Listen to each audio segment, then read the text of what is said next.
कह रहा है रेटिना पर बने प्रतिबिंब का प्रभाव लगभग कितने सेकंड तक बना रहता है। अगर आपको इसका आंसर पता है तो कमेंट में इसका आंसर आप दे सकते हैं। इसका राइट आंसर होगा option C. Option C is right answer होगा। रेटिना पर बने प्रतिबिंब का प्रभाव जो है वो 1/16 सेकंड तक बना रहता है। 1/16 सेकंड तक बना रहता है रेटिना पर जो प्रतिबिंब बनता है आपका। अगला क्वेश्चन आपका कह रहा है प्रकाशीय फाइबर किस सिद्धांत पर कार्य करता है। तो इसका राइट आंसर होगा ऑप्शन डी, पूर्ण आंतरिक परावर्तन। प्रकाशीय फाइबर जो है वो पूर्ण आंतरिक परावर्तन यानी कि टोटल इंटरनल रिफ्लेक्शन के सिद्धांत पर कार्य करता है। Option D is right answer हो जाएगा इस क्वेश्चन का। अगला क्वेश्चन आपसे कह रहा है कि ऑप्टिकल फाइबर का आविष्कार किसने किया था। राइट आंसर इसका क्या होगा आप कमेंट में बता सकते हैं। इसका राइट आंसर होगा option B, Narendra Kapany. Optical fibre का आविष्कार नरेंद्र कपानी ने किया था। Option B is right answer हो जाएगा इस क्वेश्चन का। अगला क्वेश्चन कह रहा है लेंस किससे बनता है। तो इसका राइट आंसर होगा ऑप्शन बी, फिलेंट कांच से। लेंस जो है वो फिलेंट कांच से बनता है। फिलेंट कांच, फिलेंट नामक कांच होता है उसका लेंस बनाया जाता है। Option B is right answer हो जाएगा इस क्वेश्चन का। अगला क्वेश्चन कह रहा है कि उत्तल दर्पण जिसे कॉन्वेक्स और अवतल दर्पण जिसे कॉनकेव मिरर कहते हैं ये किसके उदाहरण है। इनका राइट आंसर पूछ रहा है आपसे। उत्तल और अवतल दर्पण का उदाहरण किसके हैं ये पूछ रहा है। तो इसका राइट आंसर हो जाएगा ऑप्शन बी, गोली दर्पण के उदाहरण है ये, गोली दर्पण के। Option B is right answer हो जाएगा आपका इसका।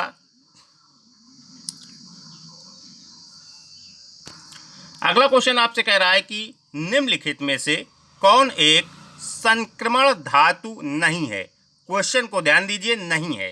क्वेश्चन में नहीं लगा होता है और आप हाँ में टिक करके चले आते हैं, इस पे विशेष ध्यान दीजिए। एक संक्रमण धातु नहीं है पूछ रहा है तो एक्टिनियम है, बोरियम है, आजमियम है या रेडियम है। बताइए इसका राइट आंसर क्या होगा। इसका राइट आंसर होगा ऑप्शन डी, रेडियम। रेडियम जो है वो एक संक्रमण धातु नहीं है। Option D is right answer हो जाएगा इस क्वेश्चन का। अगला क्वेश्चन आपसे कह रहा है क्वेश्चन नंबर 7 कि निम्नलिखित में से किसमें सिल्वर नहीं होता है। इसमें भी देखिए क्वेश्चन में नहीं कह रहा है कि सिल्वर नहीं होता है। बताइए इसका राइट आंसर क्या होगा। German silver, horn silver, Ruby silver या लूनर सिल्वर। तो इसका राइट आंसर होगा ऑप्शन ए, जर्मन सिल्वर। जर्मन सिल्वर में जो है वो सिल्वर नहीं होता है। Option A is right answer हो जाएगा इस क्वेश्चन का। अगला क्वेश्चन आपसे कह रहा है आरएन। आरएन जो है वो किस तत्व का रासायनिक चिन्ह है। रेडियम का है, रेडान का है या रीनियम का है या रूथीनियम का है। बताइए इसका राइट आंसर क्या होगा। आप कमेंट में इसका राइट आंसर बता सकते हैं। इसका राइट आंसर होगा ऑप्शन बी, रेडान। आरएन ये जो चिन्ह दिया हुआ है ये रेडान का रासायनिक चिन्ह है, क्योंकि सभी तत्व के रासायनिक चिन्ह होते हैं। ये रेडान का है। Option B is right answer हो जाएगा इस क्वेश्चन का। अगला क्वेश्चन आपसे कह रहा है कि उस एकमात्र धातु का नाम बताइए जो जीवाणु रोधी होते हैं। जीवाणु रोधी होते हैं वो धातु कौन सी है पूछ रहा है आपसे। बताइए इसका सोडियम होगा, एल्युमिनियम होगा, लोहा होगा या कॉपर होगा। इसका राइट आंसर क्या होगा आप बता सकते हैं। इसका राइट आंसर होगा ऑप्शन डी, कॉपर। कॉपर एकमात्र ऐसी धातु है जो जीवाणु रोधी होती है, जीवाणुओं का इस पर असर नहीं पड़ता है, copper. Option D is right answer है इस क्वेश्चन का। अगला क्वेश्चन आपसे कह रहा है कि पीतल किसकी मौजूदगी में निरंतर रहने से वायु में रंगहीन हो जाता है। रंगहीन पूछ रहा है, रंगहीन यानी कलर खत्म कर देता है, रंगहीन। बताइए, ऑप्शन इसका ए कह रहा है एल्युमिनियम फॉस्फाइड, बी कह रहा है हाइड्रोजन सल्फाइड, सी कह रहा है हाइड्रोजनित वेफर, डी कह रहा है एल्युमिनियम सल्फाइड। बताइए इसका राइट आंसर क्या होगा। इसका राइट आंसर होगा ऑप्शन बी, हाइड्रोजन सल्फाइड। पीतल जो है वो हाइड्रोजन सल्फाइड की उपस्थिति में वायु में रंगहीन हो जाता है। Option B is right answer हो जाएगा इस क्वेश्चन का। सारे ही क्वेश्चन वेरी वेरी इंपॉर्टेंट है। सारे ही क्वेश्चन पिछली परीक्षाओं से, जो पुलिस की परीक्षाएं हुई हैं, एसआई की परीक्षाएं हुई हैं, पुलिस की जितनी भी परीक्षाएं हुई हैं, वो सभी से छांट के ये क्वेश्चन लाए गए हैं। इसलिए सारे ही क्वेश्चन वेरी वेरी इंपॉर्टेंट है।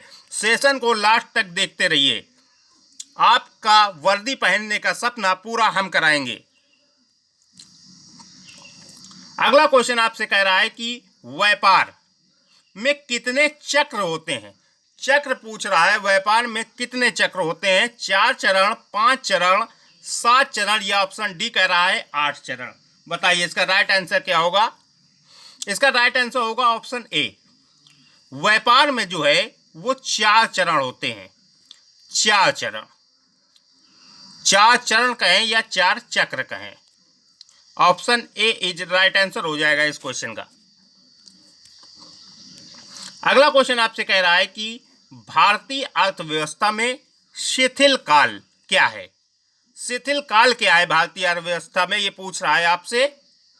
तो आपका ऑप्शन ए कह रहा है मार्च से अप्रैल, बी कह रहा है सितंबर से दिसंबर, सी कह रहा है जनवरी से जून, या डी कह रहा है फरवरी से अप्रैल। बताइए इसका राइट आंसर क्या होगा। इसका राइट आंसर होगा ऑप्शन सी, जनवरी से जून। जनवरी से जून का जो काल होता है वो भारतीय अर्थव्यवस्था का शिथिल काल होता है, शिथिल काल। अगला क्वेश्चन आपसे कह रहा है कि मुद्रा के रूप में व्यक्त किया गया किसी वस्तु का मान क्या कहलाता है। ऑप्शन ए कह रहा है मूल्य कहलाता है, बी कह रहा है मांग कहलाता है, सी कह रहा है उपयोगिता कहलाता है, डी कह रहा है मुद्रा का मान कहलाता है। बताइए इसका राइट आंसर क्या होगा। इसका राइट आंसर होगा ऑप्शन ए, मूल्य। मुद्रा के रूप में व्यक्त किया गया किसी वस्तु का मान जो है वो मूल्य कहलाता है, मूल्य। ये सारे ही क्वेश्चन वेरी वेरी इंपॉर्टेंट है। Option A is right answer है इस क्वेश्चन का।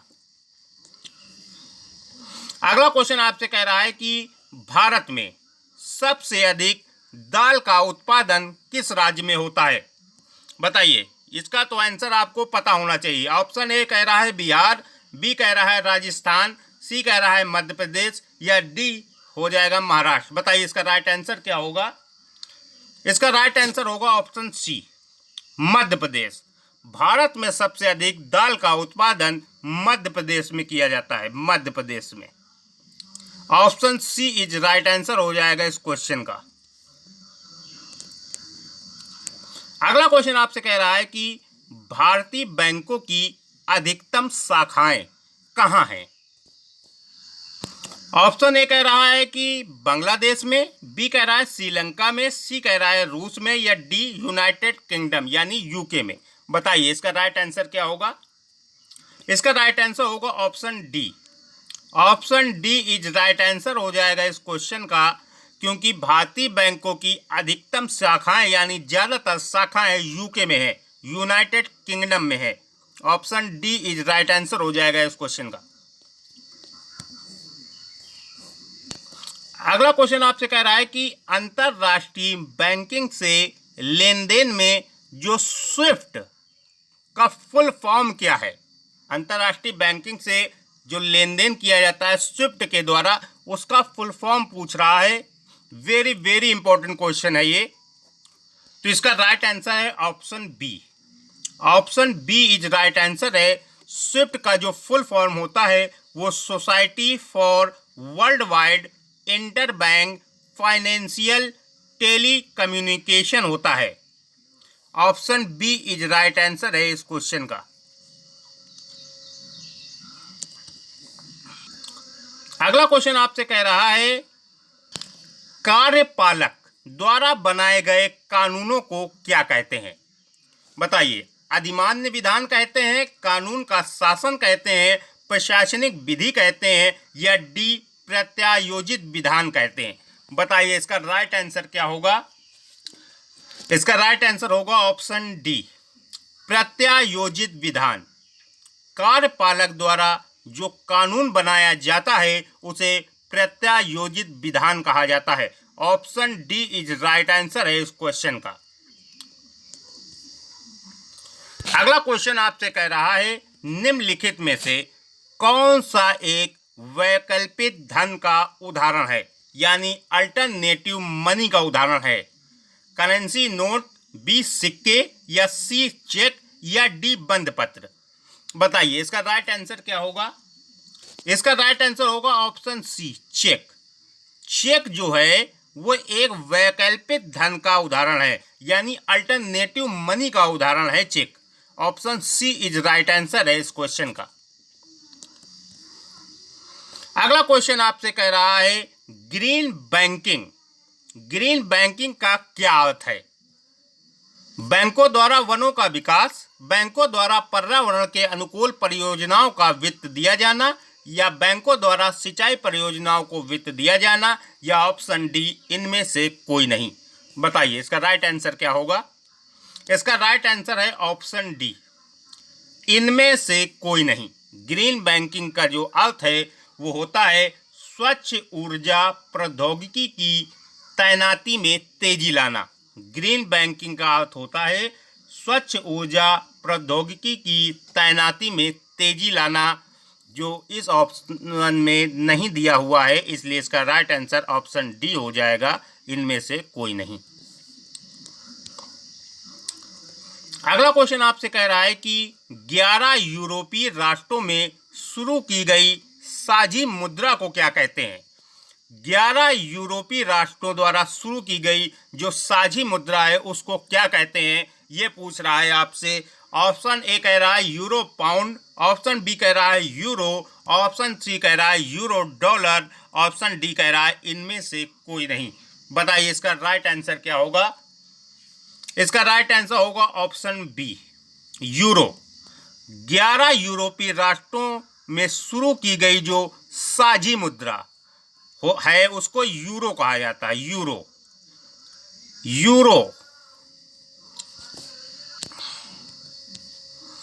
अगला क्वेश्चन आपसे कह रहा है कि जीएसटी परिषद में कितने सदस्य होते हैं?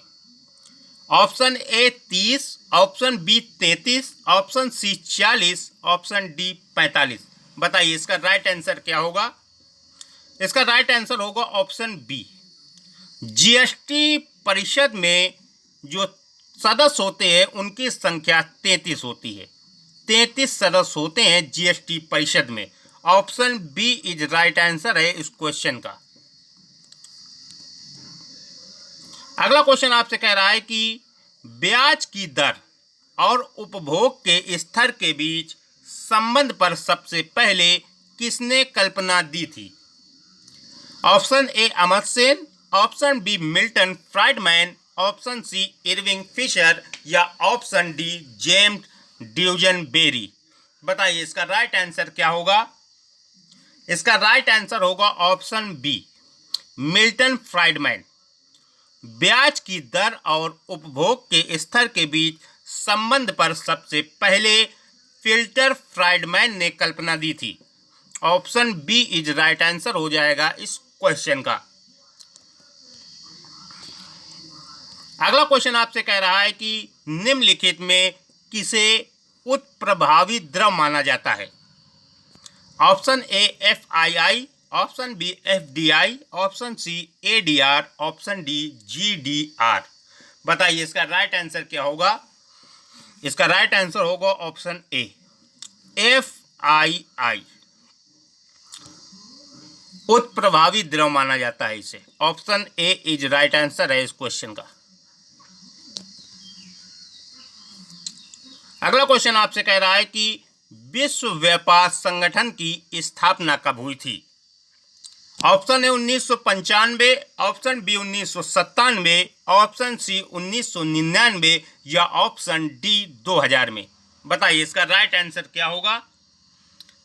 इसका राइट आंसर होगा option A. Option A is right answer होगा इस क्वेश्चन का।